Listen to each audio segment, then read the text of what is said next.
सोचो, अगर आप समय में पीछे जा सकें, आप खुद अपनी आंखों से ऐतिहासिक घटनाएं देख सकते हैं।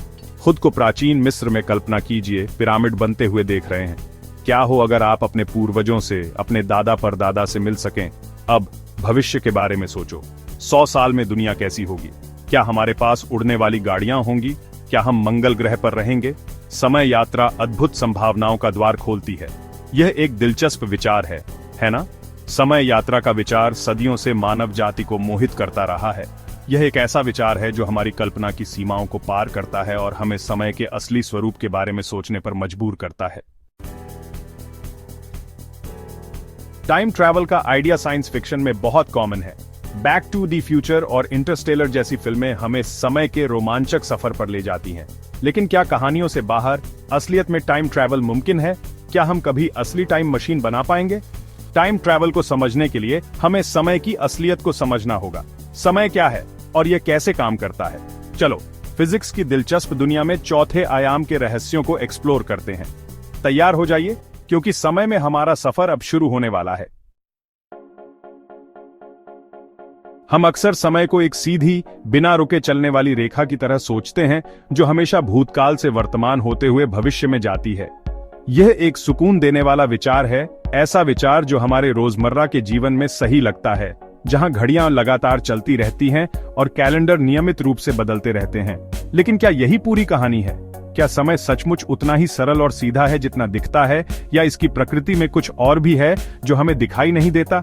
इसके बजाय कल्पना कीजिए कि समय एक नदी की तरह है, कभी शांत और धीमी, कभी तेज और उग्र, और हमेशा अपनी गति बदलने में सक्षम। ये इस बात पर निर्भर करता है कि आप कहाँ हैं और कैसे चल रहे हैं। जैसे एक नदी एक जगह धीरे धीरे बह सकती है और दूसरी जगह तेजी से उछल सकती है, वैसे ही समय भी अलग अलग परिस्थितियों में अलग अलग गति से बह सकता है। इस क्रांतिकारी विचार को इतिहास के सबसे प्रतिभाशाली दिमागों में से एक अल्बर्ट आइंस्टीन ने सामने लाया था। आइंस्टीन ने न केवल अंतरिक्ष और ब्रह्मांड के बारे में हमारे सोचने के तरीके को बदला, उन्होंने समय की हमारी समझ को पूरी तरह से बदल दिया। आइंस्टीन के सापेक्षता के सिद्धांत के अनुसार समय एक निश्चित सार्वभौमिक स्थिरांक नहीं है। इसके बजाय यह लचीला है और कुछ स्थितियों के आधार पर खींच या सिकुड़ सकता है। इसका मतलब है कि समय का बीतना वास्तव में एक व्यक्ति से दूसरे व्यक्ति में भिन्न हो सकता है। यह इस बात पर निर्भर करता है कि वे कैसे गति कर रहे हैं या वे ब्रह्मांड में कहां हैं। उदाहरण के लिए, यदि आप बहुत तेजी से चलते हैं, मान लीजिए अविश्वसनीय गति से दौड़ रहे हैं या एक सुपर फास्ट गाड़ी में सवार हैं, तो किसी ऐसे व्यक्ति की तुलना में जो स्थिर खड़ा है, आपके लिए समय वास्तव में धीमा हो जाएगा। यह सिर्फ साइंस फिक्शन नहीं है, यह एक वास्तविक प्रभाव है जिसे तेज गति से चलने वाले कणों और यहां तक कि हवाई जहाज पर सटीक घड़ियों के साथ प्रयोगों में मापा गया है। अंतर्राष्ट्रीय अंतरिक्ष स्टेशन में पृथ्वी के ऊपर चक्कर लगाने वाले अंतरिक्ष यात्रियों पर विचार करें। वे हजारों किलोमीटर प्रति घंटे की रफ्तार से यात्रा कर रहे हैं और परिणाम स्वरूप वे समय का अनुभव हमसे थोड़ा अलग तरीके से करते हैं, जो यहाँ जमीन पर हैं। वास्तव में उनकी घड़ियां पृथ्वी पर मौजूद घड़ियों की तुलना में थोड़ी धीमी चलती हैं। लंबी अवधि में यह अंतर बढ़ सकता है, जिसका अर्थ है कि अंतरिक्ष यात्री उन लोगों की तुलना में थोड़े कम उम्र के होते हैं जो ग्रह पर रहते हैं। यह ऐसा है जैसे उनका व्यक्तिगत समय फैला हुआ है, उनके सेकंड हमारे से थोड़े लंबे हैं। यह घटना सूक्ष्म है, लेकिन यह वास्तविक है, और इसकी पुष्टि अलग अलग स्थानों और अलग अलग गति से अत्यधिक सटीक परमाणु घड़ियों की तुलना करके की गई है। इस उल्लेखनीय प्रभाव को समय विस्तारण कहा जाता है। यह आइंस्टीन के सिद्धांत का एक प्रमुख हिस्सा है, और यह हमें वास्तव में आश्चर्यजनक कुछ बताता है। एक तरह से भविष्य की यात्रा संभव है।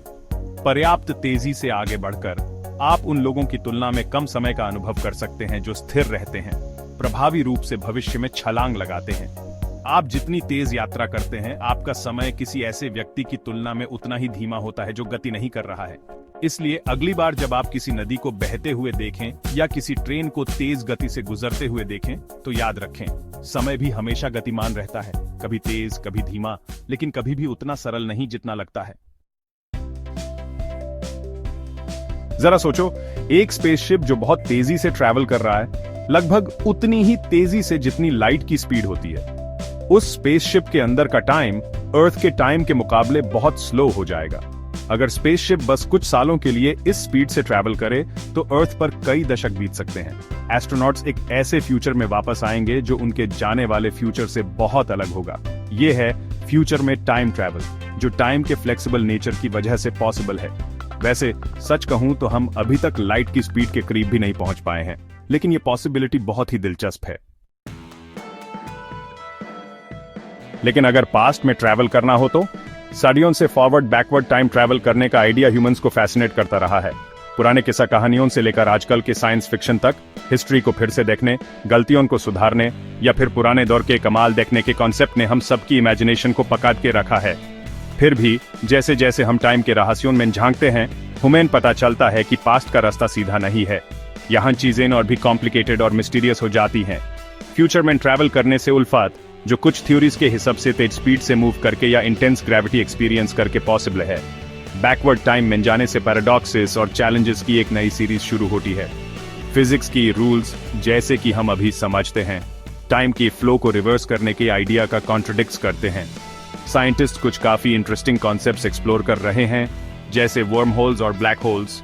ये कॉस्मिक फिनोमेना सिर्फ साइंस फिक्शन की बातें नहीं हैं, ये रियल फिजिक्स में रूटेड हैं, चाहे हमने अभी तक इन्हें डायरेक्टली वैसे नहीं देखा जैसे हम सोचते हैं। थ्योरेटिकल फिजिसिस्ट्स कॉम्प्लेक्स मैथमेटिक्स और कंप्यूटर सिमुलेशंस यूज करते हैं ये समझने के लिए कि कैसे ये ऑब्जेक्ट स्पेस टाइम की फैब्रिक के साथ इंटरैक्ट कर सकते हैं।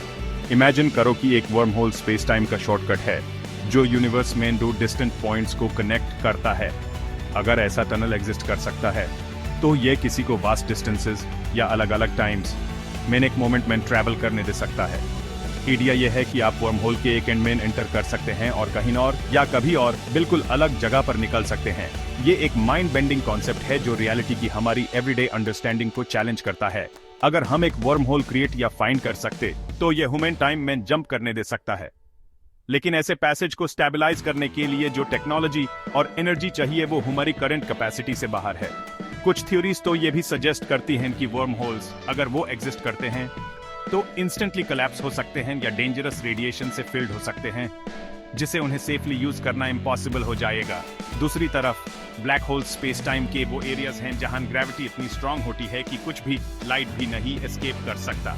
ये कॉस्मिक जायंट्स टैब बनते हैं जब मैसिव स्टार्स अपनी ग्रेविटी के नीचे कोलैप्स हो जाते हैं, एक इन्फिनाइट डेंसिटी का पॉइंट क्रिएट करते हैं जिसे सिंगुलैरिटी कहते हैं। ब्लैक होल का intense gravitational pull space time के फैब्रिक को अपने आसपास वार्प कर देता है।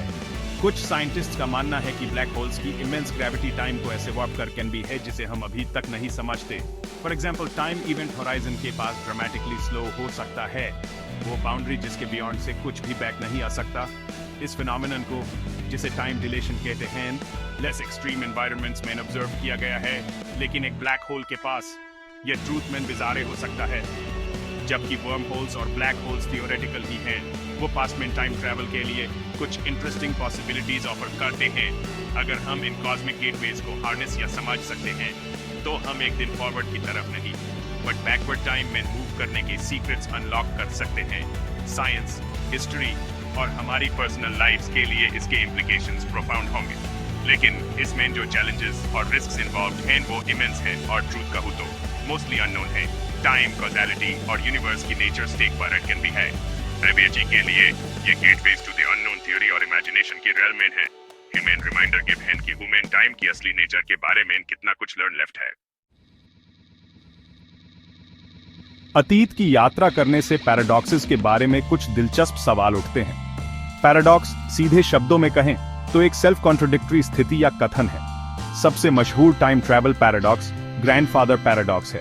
कल्पना कीजिए कि आप समय में वापस यात्रा करते हैं और गलती से अपने दादा दादी को मिलने से रोक देते हैं। अगर वे कभी नहीं मिले तो आपके माता पिता पैदा नहीं होते और ना ही आप। लेकिन अगर आप पैदा ही नहीं हुए तो आप समय में वापस कैसे जा सकते थे? इस तरह के पैराडॉक्सेस अतीत की यात्रा की कॉम्प्लेक्सिटीज और पोटेंशियल कॉन्ट्रडिक्शंस को उजागर करते हैं। ये हमें कॉज और इफेक्ट के फैब्रिक पर ही सवाल उठाने पर मजबूर करते हैं। टाइम ट्रैवल आज भी हमारी कल्पना को मजबूत बनाए हुए है। हमारे सपनों, कहानियों और यहां तक कि वास्तविकता के बारे में हमारे गहरे सवालों में भी ये शामिल है।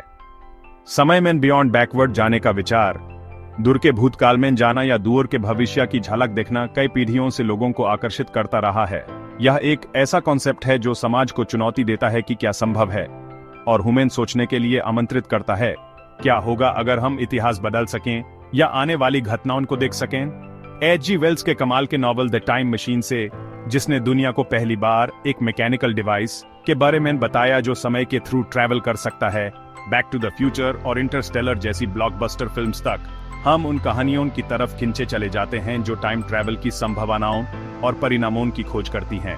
ये कहानियां हमें ऐसी दुनियाओं की कल्पना करने देती हैं जहां समय के नियमों को मोड़ा या तोड़ा जाता है और जहां हम जो चुनाव करते हैं वो सदियों तक फैल सकते हैं।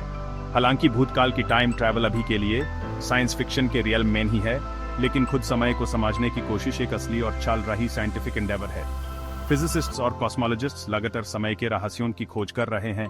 या कैसे बहता है, क्यों लगता है कि यह एक ही दिशा में चल रहा है, और क्या यूनिवर्स का फैब्रिक शॉर्टकट्स या लूप्स के लिए अनुमति दे सकता है। साइंटिस्ट्स लगातार हमारे ज्ञान की सीमाओं को बियॉन्ड बढ़ा रहे हैं, हमेशा यूनिवर्स के सबसे बड़े रहस्यों के जवाब ढूंढने की कोशिश कर रहे हैं। दुनिया भर की कटिंग एज लैबोरेटरीज और ऑब्जर्वेटरीज में रिसर्चर्स नए थ्योरीज की जांच करने, कॉस्मिक घटनाओं का विश्लेषण करने और ऐसी टेक्नोलॉजीज डेवलप करने के लिए मिलकर काम करते हैं जो एक दिन हमें खुद समय के रहस्यों को अनलॉक करने में मदद कर कम भी हैं। टाइम ट्रैवल का अध्ययन, भले ही या थियोरेटिकल ही क्यों न रहे, हमें फिजिक्स के फंडामेंटल नियमों और हमारे यूनिवर्स के स्वभाव को समझने में मदद करता है। वर्म होल्स, टाइम डिलेशन और स्पेस टाइम की फैब्रिक जैसे कॉन्सेप्ट्स की खोज करके साइंटिस्ट को ऐसी समझ मिलती है जो वास्तविकता की हमारी समझ को बदलकर भी है और टेक्नोलॉजी, एनर्जी और यहाँ तक कि अस्तित्व के हमारे परसेप्शन में भी नई खोज कर भी है। समय के रहस्यों को सुलझाने की यह कोशिश हमारी जिज्ञासा को जागती है और हमें विशाल अज्ञात की खोज करते रहने के लिए प्रेरित करती है।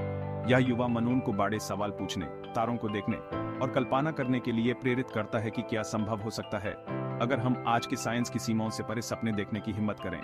कौन जानता है कि भविष्य में हमारा क्या कमाल की खोज इंतजार कर रही है। जैसे जैसे हम ज्ञान की सीमाओं को बियॉन्ड बढ़ाते जाते हैं, साइंस फिक्शन से साइंटिफिक एक्सप्लोरेशन तक का सफर हमें रिमाइंडर दिलाता है कि आज के सबसे अजीब विचार कल की वास्तविकता बन सकते हैं।